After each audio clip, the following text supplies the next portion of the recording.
Si vous me découvrez à travers cette vidéo, je vous demanderai de faire deux choses.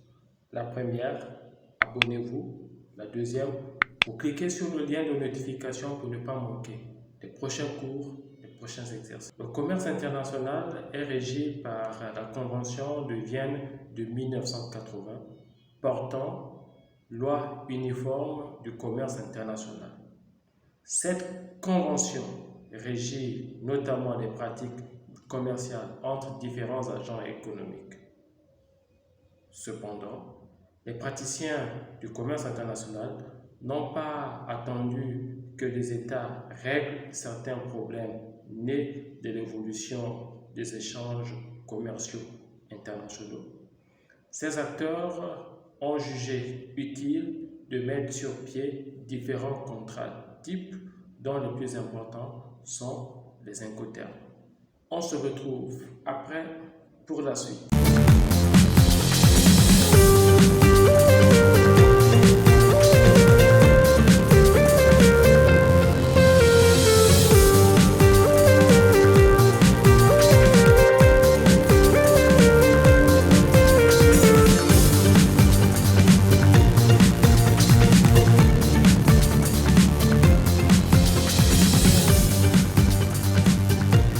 Créé par la Chambre de commerce internationale de Paris en 1936, les Incoterms ont, avec l'évolution du commerce international, connu de nombreuses modifications. La première est intervenue en 1957, puis 1967, 1976, 1980, 1990, 2000, 2010. La dernière modification est intervenue en 2020. Les Incoterms sont révisés chaque 10 ans. Le but de ces modifications est d'adapter les Incoterms à l'évolution des pratiques commerciales à l'international. Les Incoterms, vocable anglo-saxon signifiant international, commercial, terme en français, il signifie conditions de vente internationale. Leur but est de codifier, de réglementer, de sécuriser les pratiques commerciales à l'échelle internationale. Cette image illustre les difficultés qu'éprouvent les acteurs du commerce international à s'accorder sur les pratiques commerciales. En effet, les usages, les coutumes commerciales, les textes réglementant les activités de commerce des États diffèrent les uns des autres. C'est pourquoi les praticiens du commerce international ont mis sur pied les Incoterms afin de uniformiser les pratiques commerciales à l'échelle internationale. Les Incoterms ont pour rôle de définir les transferts de risques, mais pas celui de propriété. Grâce aux Incoterms, on va pouvoir situer le point de transfert des risques entre le vendeur et l'acheteur, indiquer qui doit souscrire à la police d'assurance, répartir les frais logistiques et administratifs aux différents processus d'envoi, préciser qui prend en charge l'emballage, le marquage, le chargement, le déchargement, les droits et taxes. Il existe deux catégories d'Incoterms, les Incoterms exclusivement maritimes et les Incoterms multimodaux. Les Incoterms exclusivement maritimes, il s'agit des envois uniquement en vrac de bord-bord. Nous parlons ici des envois non containerisés, c'est-à-dire des liquides, des graines, de pétrole, de gaz, etc., qui vont être représentés par 4 Incoterms qui sont FAS, FOB, CFR et CIF. Les Incoterms multimodaux, il s'agit des Incoterms qui peuvent être utilisés pour les autres types de transport, c'est-à-dire le routier, l'aérien, le fluvial et le maritime. Et ils sont au nombre de 7. Ils sont Ex-Work, FCA, CPT, CIP, DPU, DAP, DDP. Il existe une distinction entre les incoterms. Nous avons les incoterms vente au départ et les incoterms vente à l'arrivée. Pour ce qui est des incoterms vente au départ, la marchandise voyage sur le transport principal au risque et péril de l'acheteur. Ces incoterms sont Ex-Work, FCA, FAS, FOB, CPT, CIP, CFR et CIF. Comme nous pouvons le voir sur l'image, les incoterms vente au départ permettent aux vendeurs de connaître les différents prestataires logistiques, les usages commerciaux en vigueur dans le pays où ils se trouvent. Il est également en mesure de choisir avec efficacité les différents prestataires logistiques pour la réussite de son opération. Pour ce qui est des incoterms vente à l'arrivée, les marchandises voyagent sur le transport principal au risque et péril du vendeur. Ces incoterms sont DAP, DPU et DDP. Les incoterms de vente à l'arrivée sont des incoterms très complexes. En effet, le vendeur doit s'efforcer de mieux connaître l'environnement économique, les usages commerciaux dans le pays de destination pour la réussite de son opération. Les incoterms de vente à l'arrivée sont généralement déconseillés aux praticiens du commerce international pour ce qui est des envois de colis lourds et volumineux. Ils seront plutôt privilégiés pour les envois de colis postaux. Il existe 4 groupes ou familles d'incoterms. Le groupe E, F, C et D. Le premier groupe ne contient qu'un seul élément, ex-work à l'usine. C'est l'incoterm le plus basique puisque le vendeur a la seule responsabilité de mettre la marchandise dans son ou ses entrepôts à disposition du client. Le vendeur supporte les risques liés aux emballages, au marquage et aux étiquetages. On peut ainsi établir la formule suivante. Ex-work égale au coût de production plus les emballages plus la marge bénéficiaire. Ce groupe est composé de 3 incoterms, à savoir FCA, FAS et FOB. Pour ce qui est de FCA, c'est un incoterm multimodal. Il offre 2 possibilités. La première, soit l'acheteur envoie le transporteur au quai du vendeur. La deuxième, soit le vendeur livre la marchandise au quai du transporteur désigné par l'acheteur. Le vendeur mettra à disposition de l'acheteur toute la documentation liée à l'exportation de la marchandise. Il s'agira de la facture proforma, de la facture définitive, de la liste de colisage, du certificat de fabrication, du certificat d'origine.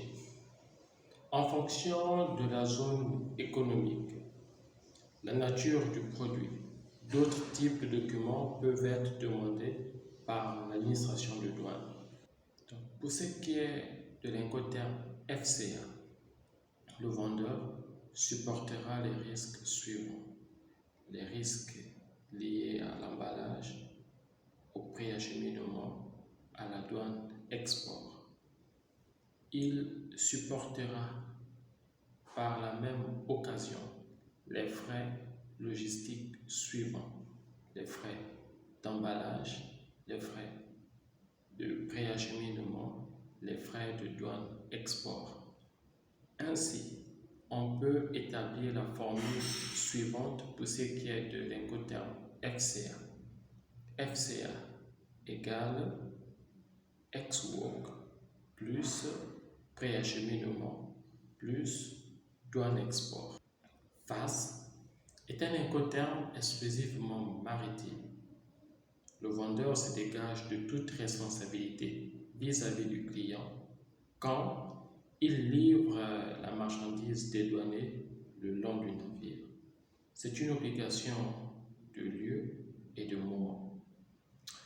Le vendeur supportera les risques suivants. Les risques liés à l'emballage, au préacheminement, à la douane export. Il supportera par ailleurs les frais logistiques suivants. Les frais d'emballage, les frais de préacheminement et les frais de douane export. Ainsi, on peut établir la formule suivante. FAS égale ex-work plus le préacheminement plus douane export plus les frais d'approche du navire. FOB est un incoterm exclusivement maritime. Le vendeur remplit son obligation de livraison quand la marchandise est à bord du navire au port d'embarquement désigné. Le vendeur supportera les risques suivants. Les risques d'emballage, de préacheminement, de douane-export et de manutention sur le transport principal, c'est-à-dire le chargement sur le transport principal. Il supportera les frais logistiques suivants. Les frais d'emballage, les frais de préacheminement, les frais de douane-export et les frais de manutention. Ainsi, on peut établir la formule suivante. FOB égale ex-work plus le préacheminement plus la douane-export plus les frais de manutention au port du départ. Pour ce qui est du groupe C, dans ce groupe, nous avons 4 incoterms, à savoir CFR, CIF, CPT et CIP. Les deux derniers cités, CPT et CIP, sont des incoterms multimodaux. CFR et CIF sont quant à eux des incoterms exclusivement maritimes. CFR est un incoterm exclusivement maritime. Le vendeur remplit son obligation de livraison de la marchandise quand il paye le fret maritime pour acheminer la marchandise au port de destination désigné. Le vendeur supportera les risques suivants. Les risques liés à l'emballage, au préacheminement, aux douanes, export, à la manutention. Il supportera les frais logistiques suivants. Les frais d'emballage, les frais de préacheminement, les frais de douane export, les frais de manutention et les frais du transport principal. Ainsi, nous pouvons établir la formule suivante. CFR égale ex-work plus préacheminement plus douane export plus manutention au port de départ plus le fret maritime. CIF est un incoterm exclusivement maritime. Il est identique à CFR en matière de transfert de risques et de frais. Toutefois, le vendeur a l'obligation supplémentaire de souscrire une police d'assurance maritime pour l'acheteur contre le risque de perte ou de dommages que peut courir la marchandise durant le transport principal. Le Le vendeur supportera les risques suivants. Les risques liés à l'emballage, au préacheminement, à la douane export et à la manutention. Il supportera les frais logistiques suivants. Les frais d'emballage, de préacheminement, de douane export, de manutention, de transport principal, ainsi que les frais d'assurance transport. Ainsi, nous pouvons établir la formule suivante. CIF égale ex-work plus préacheminement plus douane export plus assurance plus manutention au port du départ plus fret maritime. CPT, c'est un incoterme multimodal. Le vendeur choisit le mode de transport. Quand la marchandise est remise au transporteur principal, les risques sont transférés du vendeur à l'acheteur. Le vendeur ou le fournisseur supportera les risques suivants. Les risques liés à l'emballage, au préacheminement, à la douane export, à la manutention. Il supportera les frais logistiques suivants. Les frais d'emballage, les frais de préacheminement, les frais de douane export, les frais de manutention sur le transport principal et les frais de transport principal. Ainsi donc, on peut établir la formule suivante. CPT égale ex-work plus le préacheminement plus la douane export plus la manutention aérienne plus le fret aérien. CIP est un incoterme multimodal. Le vendeur a les mêmes obligations qu'en CPT. À la différence, en CIP, le vendeur est tenu de souscrire une police d'assurance pour protéger les marchandises contre tout dommage durant le transport principal. Le vendeur supportera les risques suivants. Les risques liés à l'emballage, au préacheminement, à la douane export, à la manutention et supportera les frais logistiques suivants. Les frais d'emballage, les frais de préacheminement, les frais de douane export, les frais de manutention, les frais de transport principal et les frais d'assurance transport. Ainsi, on peut établir la formule suivante. CIP égale ex-work plus préacheminement plus assurance plus douane export plus manutention aérienne plus fret aérien. Enfin, le dernier groupe est le groupe D.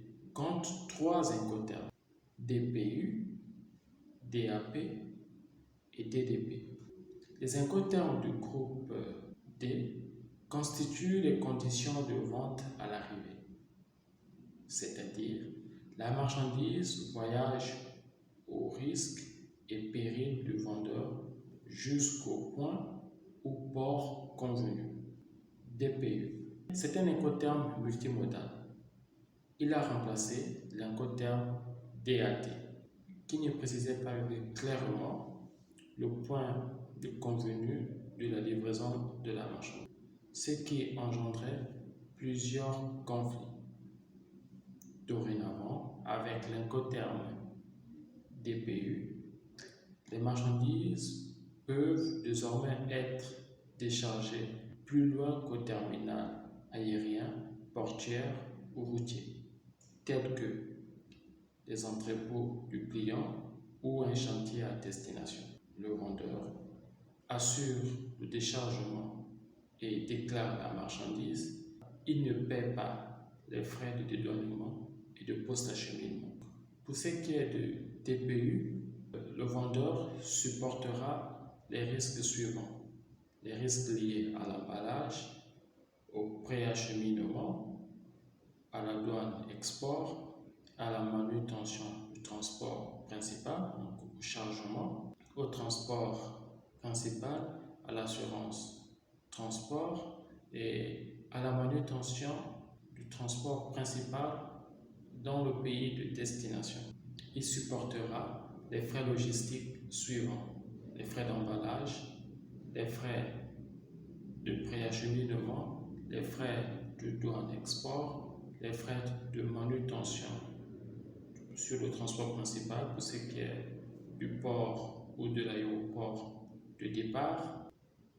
Ainsi, on peut établir la formule suivante: DPU égale ex-work plus le préacheminement plus les assurances transport plus la douane export plus la manutention aérienne plus le fret aérien plus le déchargement, soit à l'aéroport ou dans les entrepôts du client.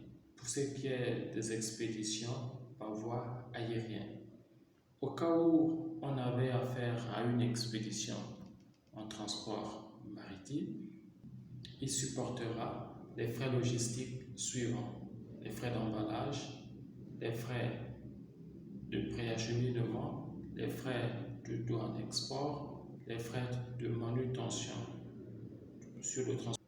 Ainsi, on peut établir la formule suivante égale à ex-work plus le préacheminement plus les assurances transport principal plus la douane export plus la manutention au port du départ plus le fret maritime plus le déchargement au port d'arrivée ou dans les entrepôts du client. Pour ce qui est de l'incoterm DAP, c'est un incoterm multimodal.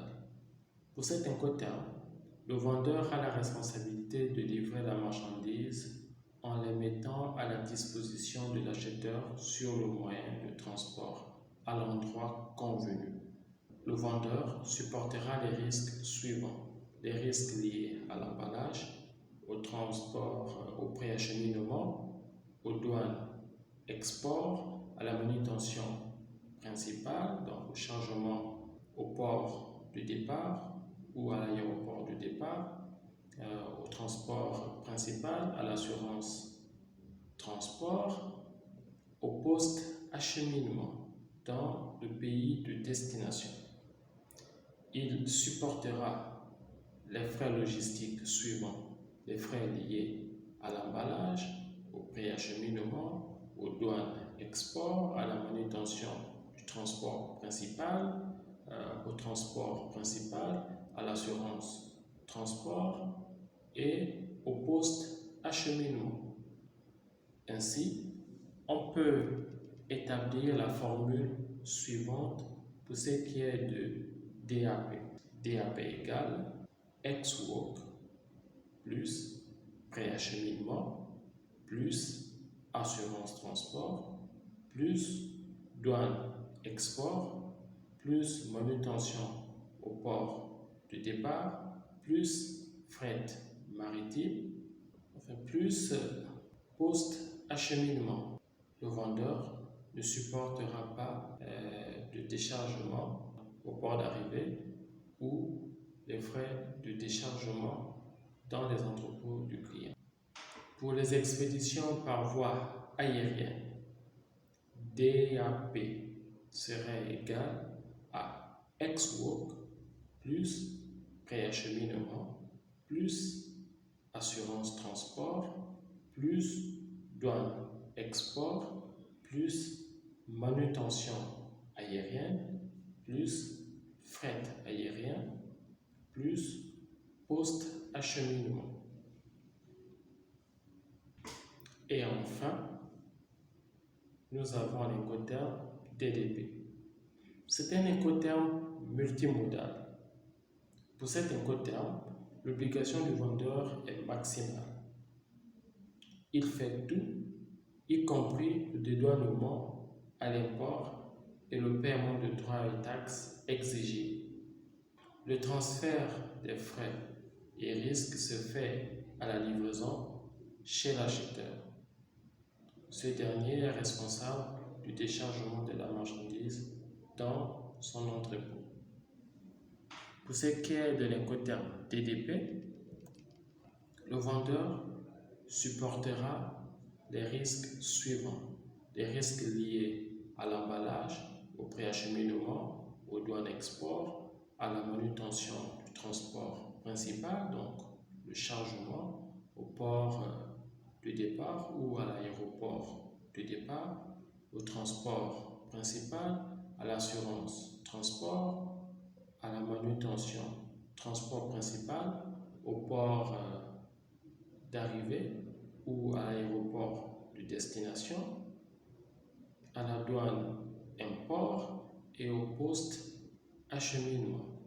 Le vendeur supportera les frais logistiques suivants: les frais liés à l'emballage, au préacheminement, aux douanes export, à la manutention du transport principal dans le pays de départ ou dans le pays de départ, le transport principal, l'assurance transport, la manutention transport, donc dans le pays de destination, à la douane import et au poste acheminement. On peut ainsi établir la formule suivante pour ce qui, si on a affaire à une expédition aérienne. DDP égale ex-work plus préacheminement plus assurance transport plus douane export plus manutention aérienne dans le pays de départ, fret plus fret aérien plus déchargement à l'aéroport destination plus la douane import plus le poste acheminement. Si nous avons affaire à une expédition maritime, DDP serait égal à ex-work plus le préacheminement plus l'assurance transport plus douane export plus la manutention au port de départ plus le fret maritime plus le déchargement au port de destination plus la douane import plus le poste acheminement.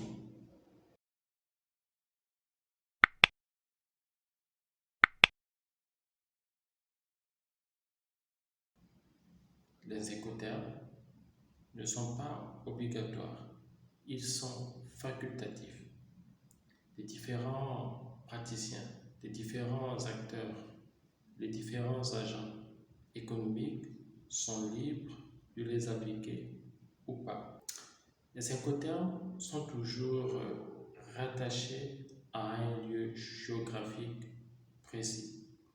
Exemple, FOB, Dakar, FOB, Le Havre, FOB, Libreville ou CPT, Abidjan, SIP, Abuja, DDP, Marseille. Pour vous permettre de mieux assimiler les notions abordées, je vous invite à regarder la série des vidéos qui paraîtra.